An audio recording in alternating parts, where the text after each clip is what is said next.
今日早起，咱先来关心，伫新北市有一对翁仔某，因去新竹尖石遐佚佗，结果因牵手煞跋落80公尺深的山坎。问题伊是要找路爬起来，想袂到煞阁跋一届，这一届是摔一个真正力，全咧无命。另外有一个姓王的查甫人，伊去新竹山顶露营煞来失踪，消防人员昨昏有顺利找到人，加在无性命的危险。 新竹县的消防人员甲厕所赶到深谷救援，因为新北市一对翁仔某找伊到尖石的鸳鸯高水场来佚佗，姓王的家后无细里跋落大约80公尺深的深谷，原本呼叫伊也无回应，也毋过伊家己走找回程途中，竟然发生二头坠落，造成重伤，乌卡紧急送医了后宣告死亡。下山途中不慎滑落悬崖，落差高度约有80公尺。 其先生目视看不到人，随即拨打119请求协助。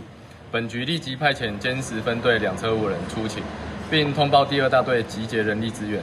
对此，专家表示，发生登山出落意外，登山者对当地地形往往无了解，上好是留伫原地等待救援，以免发生二度坠落。一般的民众对于那种危险的地形他们的判定并不是很准确，也就是说，你在回来的过程当中，可能有些松动的石头，你也没办法判定它是不是松动的，误攀或误踩，造成更严重的坠落。另外，新北市的姓王男子找伊到新竹县孤独山露营，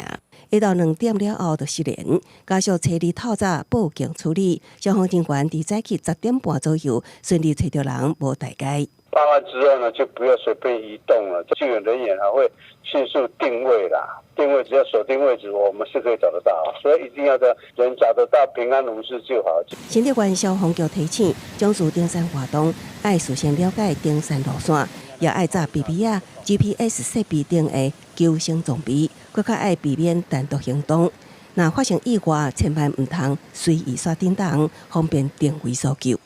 公视新闻采访报道。